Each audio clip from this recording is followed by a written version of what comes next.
Captain Jake Morrison had seen enough horrors in the Proxima War to last 3 lifetimes. But nothing prepared him for the sight that greeted him in Docking Bay 7. The Zephyrian transport, ship-gilded serpent, sat like a bloated tick against the station's hull.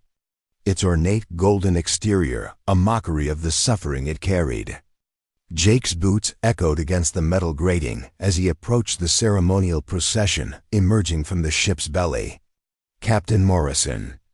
Ambassador Velthas' voice dripped with oily satisfaction through his translator unit. The Zephyrian's 4 arms gestured grandly, his scaled hide shimmering under the harsh dock lights. We present the final tribute as agreed upon in the Proxima Accords. Jake's jaw clenched. He'd fought tooth and nail against this clause in the peace treaty, but the politicians back on Earth had overruled him. Tribute was just a pretty word for what amounted to slavery, and everyone in the room knew it. The procession stopped before him with military precision. 6 Zephyrian guards flanked a figure that made Jake's breath catch in his throat. She was tall, nearly 6.5 feet, with skin like polished silver that seemed to absorb and reflect the light in impossible ways. Her hair fell in a midnight cascade to her waist, and even bound in neural suppression shackles, she moved with the fluid grace of an apex predator. Lyra of the Kethver, Velthak announced with theatrical flourish. War leader of the Crimson Fleet, breaker of the Titan's Gate, she who burns stars. His voice dropped to a whisper. Your prize, Captain. The architect of humanity's greatest losses. Jake stared into the alien woman's eyes, brilliant gold with vertical pupils that tracked his every movement. He'd studied her tactical records during the war. Lyra had been responsible for the destruction of 3 human colonies and the deaths of over 50,000 civilians. She was also, by all accounts, the most brilliant military mind the Kethver had ever produced. The neural shackles suppress her combat abilities, Velthak continued, producing an ornate control device. She is bound by the ancient laws of her people to serve her conqueror with absolute loyalty. A war bride, as their primitive culture demands. Lyra's lips moved, forming words in her native tongue that the universal translator struggled to parse. When it finally kicked in, her voice was like honey poured over broken glass. I am. Honor debt to the Star Killer Morrison. My blade, my blood, my breath, all belong to the one who broke my fleet above the burning world. Jake felt sick. The woman before him had been one of the most feared commanders in known space, and now she knelt in chains, speaking of herself like property. Get up, he said quietly. Lyra's golden eyes widened in confusion.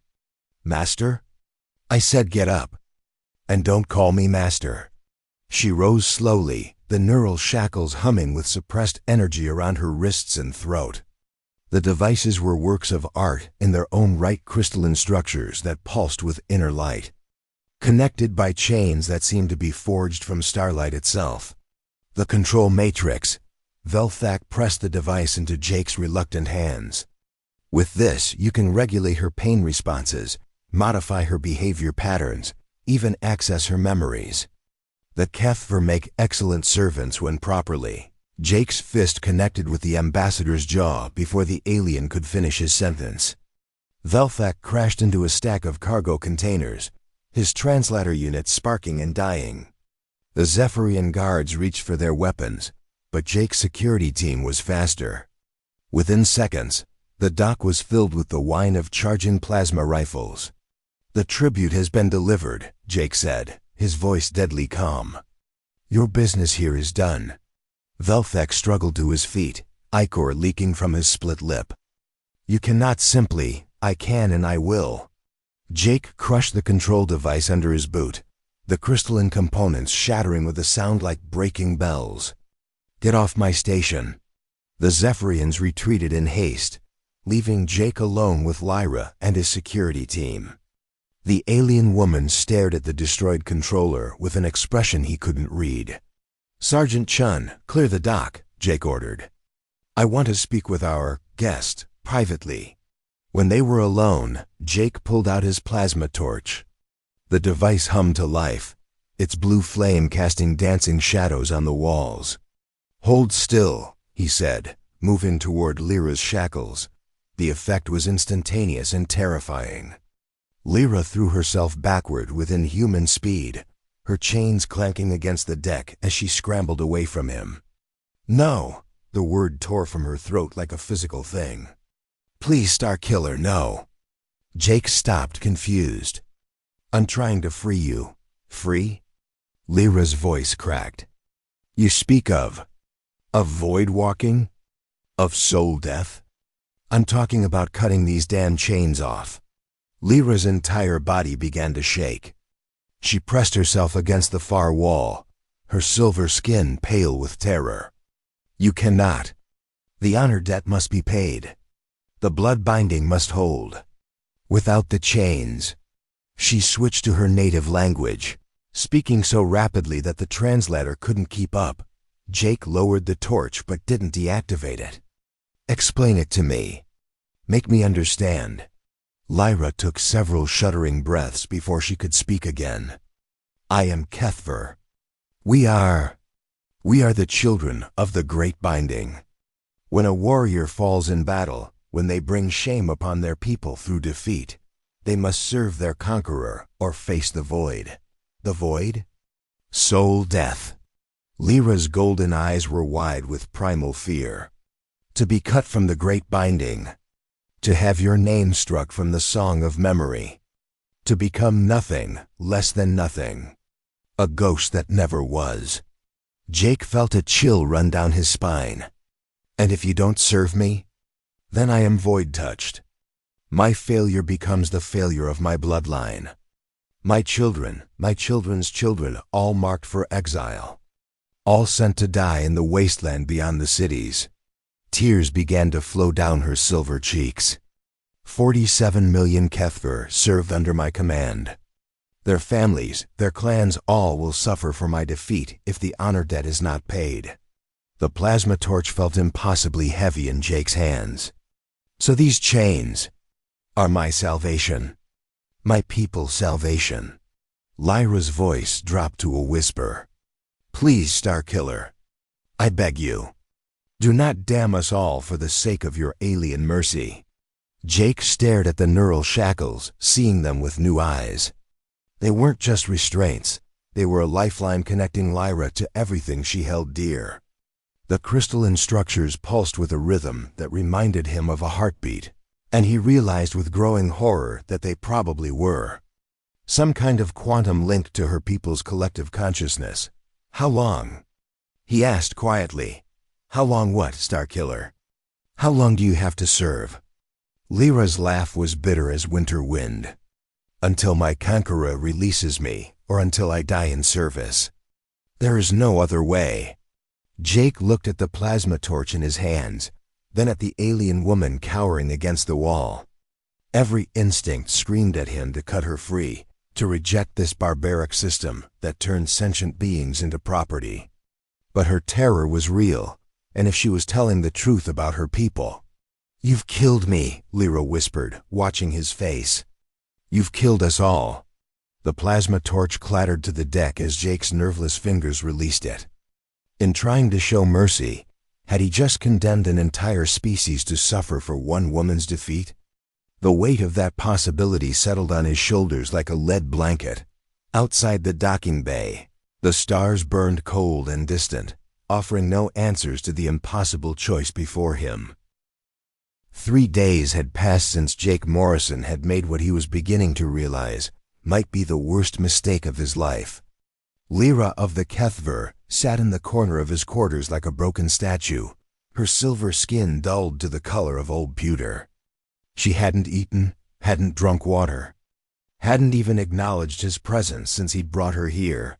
The neural shackles still bound her wrists and throat, their crystalline surfaces now dark and lifeless without the control matrix. Jake had tried everything, bringing in xenobiologists, linguists, even a Kethver cultural expert they'd found in the station's civilian sector. Nothing worked. Lyra remained locked in her catatonic state, occasionally whispering words in her native tongue that made the translator unit spark and stutter. "Captain," Dr. Sarah Chun's voice cut through his brooding. The station's chief medical officer stood in his doorway, her expression grim. "We need to talk." Jake followed her into the corridor, grateful to escape the oppressive atmosphere of his quarters. "How bad is it?" "She's dying." Dr. Chun pulled up a holographic display from her medical scanner. "Her neural pathways are shutting down in sequence. It's like watching someone disconnect from life support, one system at a time. Can you stop it?" "I don't even understand what's causing it. Her brain chemistry is unlike anything I've seen. There are quantum fluctuations in her neural tissue that suggests some kind of external connection, like she's hardwired to receive signals from somewhere else." Jake thought about the pulsing rhythm he'd noticed in the shackles. "The chains.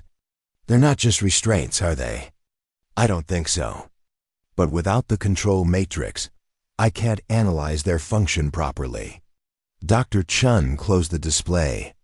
"Jake, if we don't do something soon, she'd be dead within 48 hours. Back in his quarters, Jake found Lyra exactly where he'd left her. But now she was speaking, her voice barely above a whisper. The translator caught fragments. "Forgive me, Mother of Stars. Failed the binding. Children of the Void. Lyra." Jake knelt beside her, careful not to touch. "Talk to me. Help me understand." Her golden eyes focused on him with tremendous effort.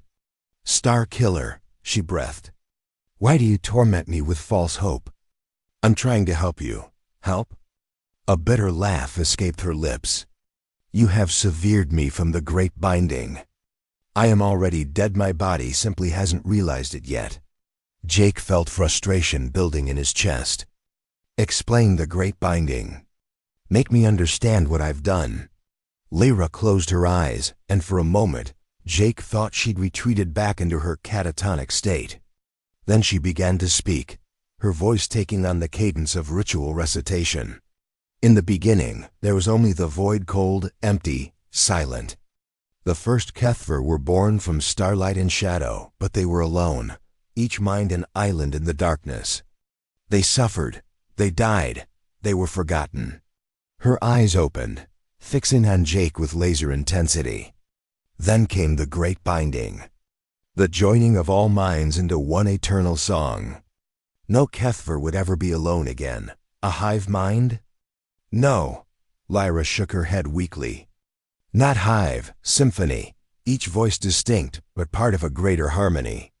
When a Kethver is born, they are welcomed into the song. When they die, their voice becomes part of the eternal chorus. But when they are severed—" She shuddered. Silence. Absolute silence. Jake began to understand the true horror of what he'd done. The neural shackles maintain your connection. Yes, even in defeat, even in service, I remain part of my people. My shame is shared, but so is my existence. Without them— She gestured weakly at the darkened crystals around her wrists. "I am nothing. Less than nothing. But you're still you. You're still Lyra, am I?" Her laugh was hollow. "What is Lyra without the song? What is a single note without the symphony? You speak of freedom, Star Killer, but you have given me only emptiness." Jake stood and began pacing, his mind racing. There has to be another way. Some compromise. There is no compromise with the void. What if I could restore the connection? What if I could fix the shackles? For the first time since her arrival, Lyra showed a spark of interest. "You would? You would return me to the binding? If that's what it takes to keep you alive, yes." Lyra struggled to sit up straighter. "But the control matrix is destroyed. Without it, the shackles are merely decoration." Jake was already moving toward his unit. "Engineering, this is Morrison. I need a team in my quarters immediately. Bring everything you have on Kethver technology." 20 minutes later, his quarters were filled with engineers and technicians, all studying the neural shackles with fascination and growing concern. Chief Engineer Rodriguez whistled low as his scanners revealed the device's complexity. "Captain, these aren't just restraints. They're quantum communication arrays. The crystalline matrix is designed to maintain an entangled connection across vast distances. Can you restore the connection?" "Maybe, but we'd need to know the quantum signature of whatever they were connected to." "Without that..." Rodriguez shrugged helplessly. Lyra spoke up from her corner, her voice stronger than it had been in days. "The heartstone of Kethver Prime, the central node of the Great Binding." "But it is. It is 47 light-years from here." "Quantum entanglement doesn't care about distance," Rodriguez said excitedly. "If we can match the resonance frequency." "Do it," Jake ordered. The next 6 hours were a blur of technical jargon and desperate improvisation. Jake watched as his engineers worked to reverse engineer technology they barely understood, driven by the knowledge that a woman's life hung in the balance. Lyra drifted in and out of consciousness, occasionally offering cryptic guidance about Kethver quantum theory. Finally, Rodriguez looked up from his work. "I think we've got it. The frequency match is close, but not perfect. I can't guarantee what will happen when we activate it." Jake looked at Lyra, who was now so pale her silver skin was almost translucent. "What do you want me to do?" "Activate it," she whispered. "Please. Even if it kills me, it's better than this silence." Rodriguez initiated the startup sequence. The neural shackles began to glow, their crystalline surfaces pulsing with renewed life. Lyra gasped, her back arching as the connection established itself. For a moment, her eyes rolled back and Jake thought they'd lost her. Then she screamed. It wasn't a scream of pain, but of overwhelming sensation, like someone who'd been blind suddenly exposed to blazing sunlight. Tears streamed down her face as she convulsed, her hands clawing at the air. "The song," she sobbed. "I can hear the song again. But it's wrong, distorted. They think I'm dead. They're singing my funeral dirge." Jake knelt beside her as she wept. "Can you tell them you're alive?" "I'm trying, but the connection is weak, fragmented." She looked up at him with desperate hope. "Starkiller, if you could strengthen the signal." "How?" "The shackles need a secondary node. A mind to amplify the connection." Her golden eyes met his. "Your mind." Jake stared at her, understanding dawning. "You want me to link with you? To become part of your song? It's the only way. But I don't know what it will do to you. No alien has ever joined the Great Binding." Rodriguez was already shaking his head. "Captain, we have no idea what that kind of neural interface could do to a human brain. You could end up brain dead, or worse." Jake looked at Lyra, seeing the hope and terror warring in her expression. Outside his quarters, 47 million Kethver waited in ignorance, believing their greatest war leader was dead. And somewhere in the vast darkness between stars, an entire species mourned for a woman who still drew breath. "Set it up," Jake said quietly. "Captain, that's an order." "Chief," as Rodriguez reluctantly began modifying the neural interface. Jake wondered if he was about to save a life or destroy two. The neural interface crown felt impossibly heavy as Jake lowered it onto his head. Chief Engineer Rodriguez had cobbled it together from spare parts and desperation, a crude amalgamation of human technology and reverse-engineered Kethver quantum matrices. It looked like something from a mad scientist's laboratory. All exposed circuitry and pulsing crystals. "Last chance to reconsider, Captain," Dr. Chun said. Her medical scanners trained on both Jake and Lyra. "We're in completely uncharted territory here." Jake met Lyra's golden eyes across the small space between them. She sat straighter now, the restored connection to her people having brought color back to her silver skin, but he could see the strain in her features. The partial link was like trying to hear a symphony through a broken speaker, fragments of beauty lost in static and distortion. I'm ready, Jake said. Rodriguez's fingers hovered over the activation controls. Remember, if anything goes wrong, anything at all, I'm pulling the plug immediately. Understood. Jake looked at Lyra one more time. What should I expect? I don't know, she admitted. No alien mind has ever touched the great binding. You may hear nothing, or... She paused, searching for words. Or you may hear everything. Activating in 3, 2, 1. The universe exploded. Jake's consciousness was torn from his body and flung across 47 light years of space in an instant. He found himself floating in an ocean of pure thought, surrounded by voices that sang in harmonies beyond human comprehension. Millions of minds touched his, each one a distinct note in an endless symphony that had been playing since the dawn of Keth for civilization. Who dares? The collective voice was like thunder made of starlight. What alien presence pollutes the sacred song? Jake tried to speak, to explain, but he had no voice here. He was drowning in sensation, overwhelmed by the sheer magnitude of the Kethver collective consciousness.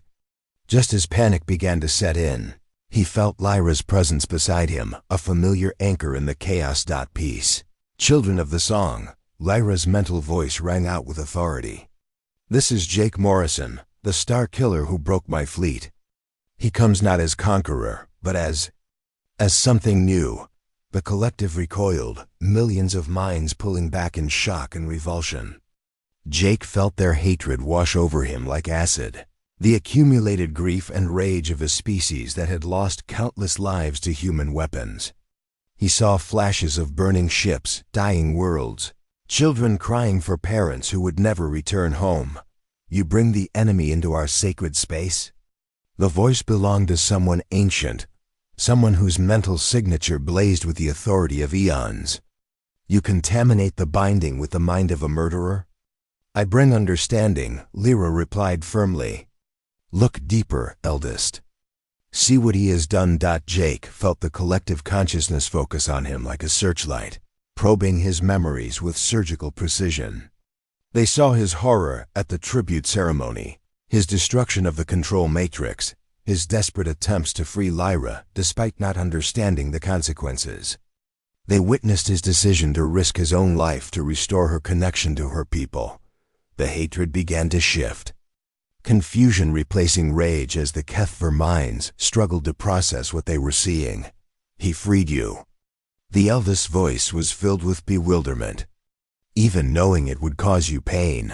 He chose to break your chains. And when he learned the truth, he chose to forge new ones, Lyra added.